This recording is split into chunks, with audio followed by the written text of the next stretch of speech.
आज तारीख है 9 अगस्त 2026 दिन रविवार। नमस्कार, स्वागत है आपका हमारे चैनल यूएई खबर में। खबरों में आगे बढ़ते हुए हम सबसे पहले नजर डालेंगे आज की हेडलाइंस पर, फिर जानेंगे खबरों को विस्तार से। दुबई से केरल भेजी 4 सिलाई मशीनें, टूटी हालत में पहुंची, टेलर को मिला 60,000 रुपए का मुआवजा। यूएई में फर्जी मैसेज को लेकर अलर्ट, शेयर करने से पहले जाँच की सलाह। यूएई के ओडिया समुदाय की डिमांड, फिर से शुरू करो दुबई भुवनेश्वर सीधी फ्लाइट सेवा। कुवैत में विजिट वीजा को रेजिडेंसी में बदलना अब नहीं होगा आसान, नियम हुए हैं सख्त। सऊदी के दौरे पर पाकिस्तान के प्रधानमंत्री शहबाज शरीफ ने की उमराह, काबा के अंदर भी पहुंचे। और आखिर में हम जानेंगे क्या है आज के रियाल रेट्स, क्या है आज के गोल्ड रेट्स और क्या है आज के दिरहम रेट्स। तो चलिए खबरों को जानते हैं विस्तार से। यूएई में फर्जी मैसेज को लेकर अलर्ट, शेयर करने से पहले जांच करने की सलाह। यूएई की telecommunications and digital government regulatory authority यानी TDRA ने लोगों को व्हाट्सएप और सोशल मीडिया पर आने वाले फर्जी और भ्रामक मैसेज को लेकर अलर्ट किया है। अथॉरिटी ने सलाह दी है कि किसी भी मैसेज, खबर, वीडियो या लिंक को बिना पुष्टि के आगे फॉरवर्ड न करें। संदिग्ध लिंक, गलत स्पेलिंग, अजीब डिजाइन या किसी आधिकारिक संस्था के नाम का गलत इस्तेमाल फर्जी मैसेज के संकेत हो सकते हैं। लोगों को सलाह दी गई है कि किसी भी जानकारी को शेयर करने से पहले उसे सरकारी वेबसाइट या भरोसेमंद न्यूज सोर्स से जरूर जांच लें। खासतौर पर ऐसे मैसेज से सावधान रहें जिनमें डर पैदा करने, तुरंत कार्रवाई करने या किसी लिंक पर क्लिक करने के लिए कहा गया हो। TDRA के मुताबिक यूएई में झूठी, भ्रामक या महाहानिकारक जानकारी को सोशल मीडिया और निजी चैट ग्रुप में फैलाना भी कानूनी परेशानी का कारण बन सकता है। इसलिए किसी भी संदेश को आगे भेजने से पहले उसकी सच्चाई जांचना बेहद जरूरी है। दुबई से केरल भेजी 4 सिलाई मशीनें, टूटी हालत में पहुंची, टेलर को मिला 60,000 रुपए का मुआवजा। दुबई से केरल भेजी गई 4 सिलाई मशीनें क्षतिग्रस्त हालत में पहुंचने के बाद एक टेलर ने कुरियर कंपनी के खिलाफ शिकायत दर्ज कराई। टेलर का आरोप था कि मशीनों को सुरक्षित तरीके से पहुंचाने की जिम्मेदारी कंपनी की थी, लेकिन डिलीवरी के समय मशीनें खराब हालत में मिली, जिससे उसके काम और कमाई पर असर पड़ा। मामले की सुनवाई के बाद उपभोक्ता ने कुरियर कंपनी को सेवा में कमी का दोषी माना और टेलर को 60,000 रुपए का मुआवजा देने का आदेश दिया।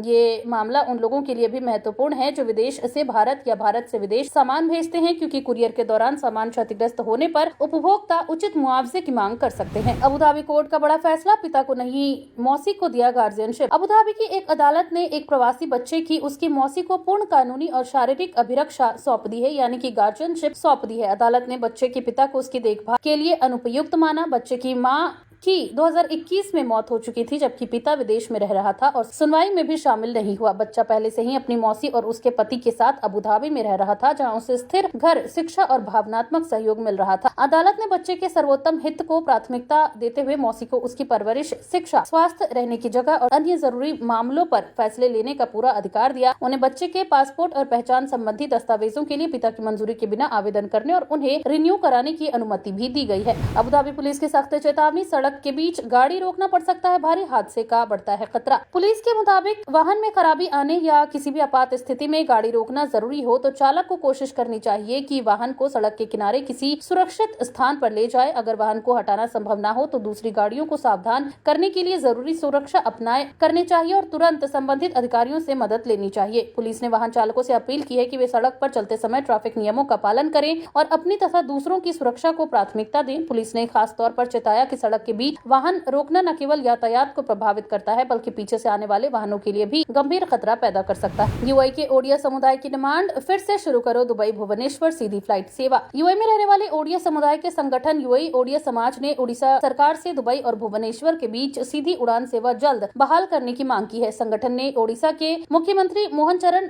मांझी को पत्र भेजकर कहा कि सीधी फ्लाइट बंद होने से यूएई और अन्य खाड़ी देशों में रहने वाले हजारों ओडिया यात्रियों को काफी परेशानी का सामना करना पड़ रहा है। यात्रियों को अब सफर के लिए ज्यादा समय और पैसा खर्च करना पड़ रहा है, जिसका असर छात्रों, नौकरी पेशा लोगों, बुजुर्गों, कारोबारियों और अन्य यात्रियों पर पड़ा है। संगठन ने बताया कि उसने इससे पहले 29 जून को भी सरकार से इस संबंध में अनुरोध किया था, लेकिन अभी तक कोई भी जवाब नहीं मिला। यूएई ओडिया समाज ने सरकार से इंडिगो, एयर इंडिया और आकाशा एयर जैसी एयरलाइनों के साथ बातचीत कर दुबई भुवनेश्वर सीधी उड़ान सेवा दोबारा शुरू कराने की दिशा में कदम उठाने की अपील की है। संगठन ने सरकार से ये भी बताने को कहा है कि उड़ान सेवा कब तक बहाल हो सकती है। सऊदी शाही परिवार में मातम, यूएई नेताओं ने किंग सलमान से जताई संवेदना। सऊदी अरब के प्रिंस हमूद बिन सऊद बिन अब्दुल अजीज अल सऊद की मां के निधन पर यूएई के शीर्ष नेताओं ने सऊदी किंग सलमान बिन अब्दुल अजीज अल सऊद के प्रति गहरी संवेदना व्यक्त की है। यूएई के राष्ट्रपति शेख मोहम्मद बिन जायद अल नाहयान ने किंग सलमान को संदेश भेजकर दुख और संवेदना जताई। इसके अलावा दुबई के उपराष्ट्रपति, प्रधानमंत्री और शासक शेख मोहम्मद बिन राशिद अल मखतूम तथा उपराष्ट्रपति और राष्ट्रपति न्यायालय के अध्यक्ष शेख मंसूर बिन जायद अल नाहयान ने भी सऊदी किंग के प्रति अपनी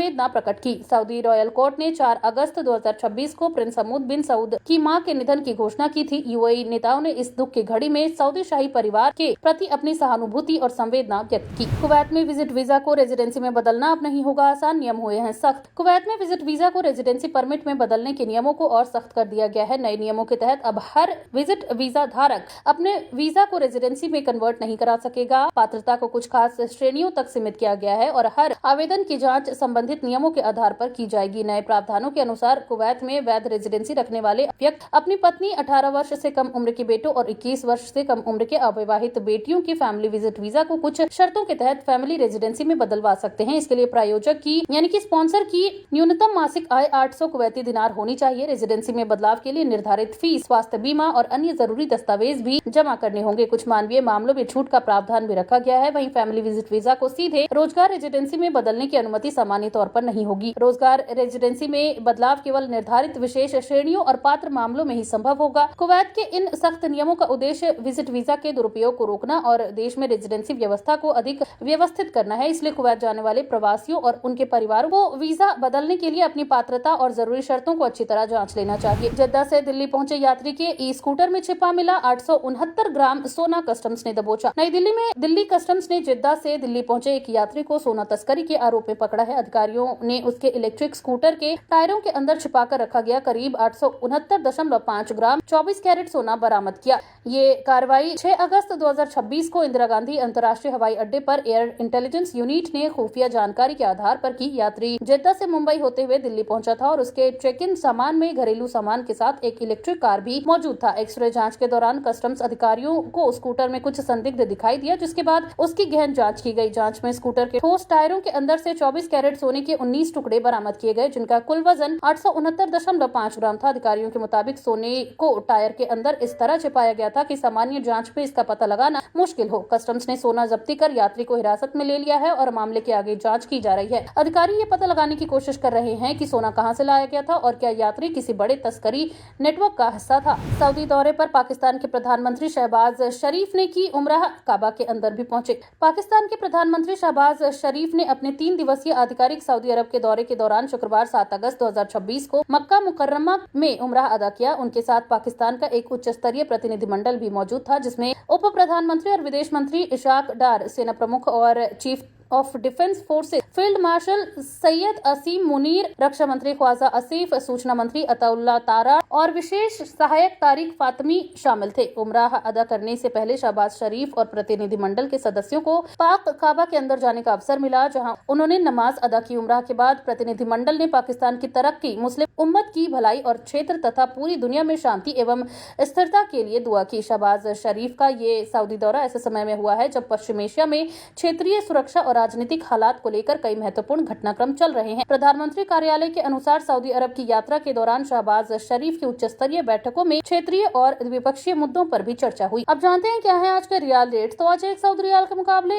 25.35 रुपया है, जो कि पिछले दिन 25.37 रुपए पर थी। वहीं एक सऊदी रियाल के मुकाबले आज 40.54 नेपाली रुपये है, जो कि पिछले दिन 40.55 नेपाली रुपये पर था। वहीं एक सऊदी रियाल के मुकाबले आज 32.96 बांग्लादेशी टका है, जो कि पिछले दिन 33.06 बांग्लादेशी टका पर था। वहीं एक सऊदी रियाल के मुकाबले आज 73.97 पाकिस्तानी रुपये है, जो कि पिछले दिन 73.97 पाकिस्तानी रुपये पर था। वहीं एक यूए दिरहम के मुकाबले आज 25.34 भूटानी करेंसी है, जो कि पिछले दिन 25.37 भूटानी करेंसी पर था। है आज के गोल्ड रेट। यूए में सोने की कीमतों में लगातार उतार चढ़ाव जारी है, जहां यूए में आज 18 कैरेट सोने का दाम 398.75 दिरहम प्रति ग्राम है, जो कि पिछले दिन 394 दिरहम प्रति ग्राम पर था। यानी आज की 18 कैरेट की गोल्ड रेट की भारतीय मुद्रा में बात करें तो लगभग 10,331 रुपए के आसपास होते हैं। वहीं आज यूए में 22 कैरेट गोल्ड का दाम 485 दिरहम प्रति ग्राम है, जो कि भारतीय मुद्रा में लगभग 12,565 रुपए के आसपास होते हैं, जो कि पिछले दिन 479.25 दिरहम प्रति ग्राम पर था। वहीं यूए में आज 24 कैरेट सोने का दाम 523.75 दिरहम प्रति ग्राम है, जो कि पिछले दिन 517.50 दिरहम प्रति ग्राम पर था। वहीं आज 24 कैरेट सोने का दाम की भारतीय मुद्रा में बात करें तो लगभग 13,569 रुपए के आसपास होते हैं। क्या है आज के दिरहम रेट। तो आज एक यूए दिरहम के मुकाबले 25.91 रुपया है, जो कि पिछले दिन 25.95 रुपए पर थी। वहीं एक यूए दिरहम के मुकाबले आज 41.45 नेपाली रुपए है, जो कि पिछले दिन 41.48 नेपाली रुपए पर थी। वहीं एक यूएई दिरहम में